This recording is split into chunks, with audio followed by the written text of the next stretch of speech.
Good morning. You know who this is. Your favorite living legend.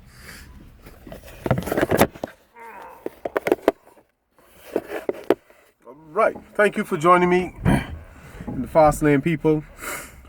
Now, this dream is for August 26, 2019. This happened at 4:44 a.m. I was on the train coming from the airport going towards the parking lot in Fort Lauderdale. Now, I don't remember that being the case. So that was the thing right there. It was at night and it was raining. Red flag. And on the way to the parking lot, things changed for the worse instantly. My God, this was like, even though this was basically a year ago, I remember this now, this dream coming back as clear as day. It was like I was in a video game. Now, it was me and also my nephew. And we were in the last car. We could see people get meandering from car to car. You know, going to their cars. Because we were going to get our rental. Now, while we were on the way to the rental, people started acting stupid. They were zigzagging. Like no one was following the rules of the road. Everyone was doing their own thing to get where they had to go. Now, for some strange reason, a woman stood in the road and she wouldn't move. When I say, in the dream I said there's a mob, but it was a mob of people and cars. But it was more people than cars. And the lady just stood there watching the cars come to her zigzagging out of control. I don't know why she didn't move.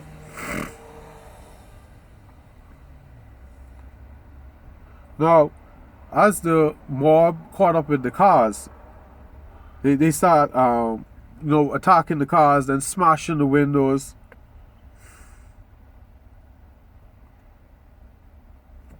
Now, the train went to the parking lot here. Now, another train was coming into the parking lot.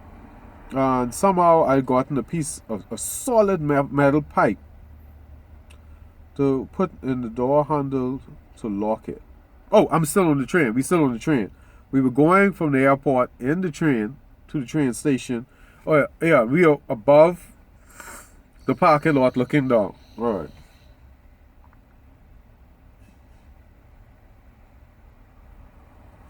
So I'm in the last car, and I used the solid piece of pipe to bar the entrance into it. And I told the gentleman to go and lock the other car. So because we were the last one, and we locked the door in the next one, we get two car buffer between us. He went to do it. I had some heavy metal in my left pants pocket. I didn't know what it was, but it was heavy. But according to Minister Ewing, is a blessing when things show up in your dream that you didn't have to help you. For the way the mob is carried on and those fools in the car, I know that heavy thing was a blessing because I could use it as a weapon for defense. Now, I was on the train alone, but as we neared the parking lot, a little boy came near me. All right. I got it mixed up. It was not my nephew. It was just some little boy that was on the train. And I told him to come with me so he could get where he's going safely. I just called him my nephew. But I didn't see his face. So I had to rebuke that because, like Minister Ewing said, a baby in the dream is like the spirit of poverty. But here's a child whose face was hidden. No, to me, that's darkness. Since the beast used the child, knowing that when it comes to children, I don't play games when it comes to children. So to me, that was like a Trojan horse to get me to know my God, which I did. But I rebuked it. So you got to be careful of that too. That the beast is going to send monitoring spirits into your life to learn your personality type, the way you think, what you like, what you don't like, and it's going to adjust the dreams to suit it. That was one right there. That's when I realized this sucker is not playing. They playing for keeps. Anyway, let's go on. The mob came close to the door on the train. I was trying to gain entrance, but could not open the door because of the steel rod. The back of the car I was on opened up as we neared the parking lot. Now that shouldn't have happened. So now I didn't have to leave through the entrance that was made in the train. The back of it opened up. That was a miracle and a blessing, and I thank God for that. I saw a mall with stores I recognized. It could have been the Sawgrass Mill or another mall in Fort Lauderdale. And I saw a gun store named 79 Glock. I have no idea what that meant. I said that would come in handy, but everyone will be going there. I would like to take a car, but it would be a trap in the airport because of the traffic. Yes. Now, mind you now, the mob is now attacking people who are driving while in the car, trying to get out of the airport. Now, I understood why the people were driving like crazy. They're trying to avoid the mob. It's not a mob, but all cars stopped moving and they were all being attacked.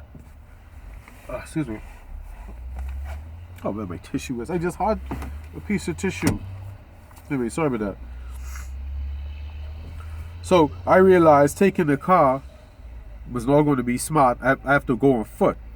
So I won't be seeing driving, because then it's easy to get in the car and drive off. But remember, if there's no space, you get stuck in the car, like the people who the mob is attacking, because they couldn't get because of how they're driving and they weren't orderly. They caused a bottleneck and no one could move. So I couldn't chance being caught in the car. Now once at the parking lot, the train stopped and we got out, but the mob didn't. The people who were trying to get into the train, they didn't move. I went left and everyone on the car followed me. Now I didn't know where those people came from, because it was just me one, then the gentleman, then the little boy. And now all these people started following me.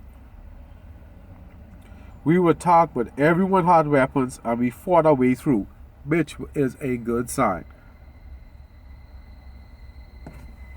I thank God for that. Now I told my nephew and the younger children who were on the train to just throw stones. I told them not to fight because that's for the adults. And we made it through. The fighting and into the clear. Alright, we made it through the fighting and made it into the clear. Then we were in the waiting area of a train station. While walking, a tall man stared me down and he went about his business. Yeah, I had no idea what that was about. And I had to wonder, because I didn't see his face, if that was the guy that took me in the stadium, showing me wrong, offering me all these delicacies, because I couldn't see his face, plus he was tall.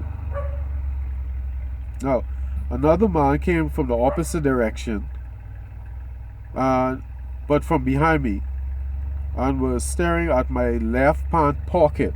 So I guess I had something in there. He stayed away.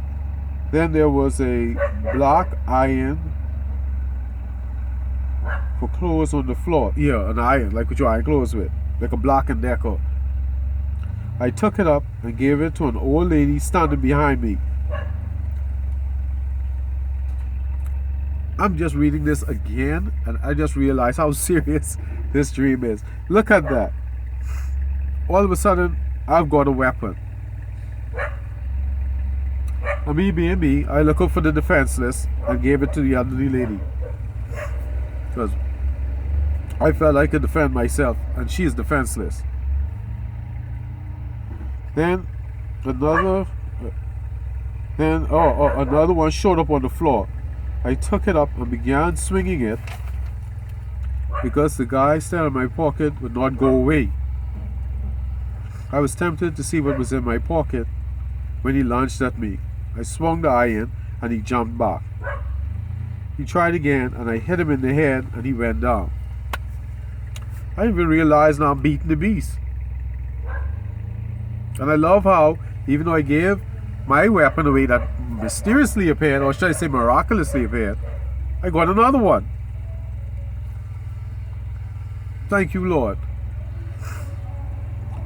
Now, the first guy, the tall one, came back, and Grandma kept him at bay. I guess that's my mind. They're trying to reinstate me now, but Grandma kept him at bay. And you see how life is? I gave her the weapon that showed up for me, and now she is keeping someone at bay who left and tried to sneak back while I'm dealing with someone who's trying to rob me.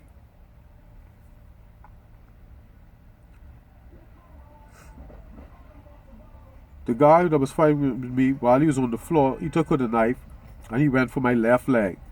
I jumped up on the way and brought the iron down on his head and he collapsed. I did it again for good measure and my nephew kicked him. That's something my nephew would do. The first guy was still there. When he saw what happened to the other guy, he vanished.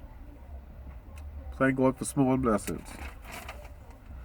My nephew and I left. As we were walking by the stairwell, something told me to move away from it before I got to the edge, and there was someone waiting to ambush me. But I avoided the attack by being at least 10 feet away. Because I'd moved. When someone told me, don't go any further and stop, I moved back and to the left, because the stairwell is on my right, to go either up the platform or down the platform into the parking lot.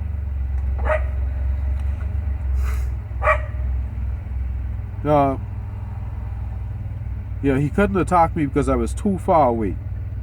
He just stood there poised as if he didn't see me and did nothing.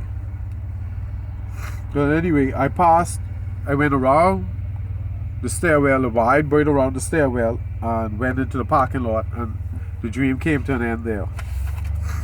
That dream was a wild ride, people. Well, anyway, that's it for now. Yeah. This is why I didn't do it the other day. I wouldn't have had time. Because look, this took 12 minutes. Alright, let me make a note where I am. I gotta go take care of some business. And I'll be right back and do another video. Thank you for joining me in the Fassst Lane. You know what it is. It's your favorite living legend. Follow the link so you can be legendary. Like the Talmud says, the best revenge is to live well. So live legendary. And thank you for joining me in the Fassst Lane and join the legendary movement. Goodbye.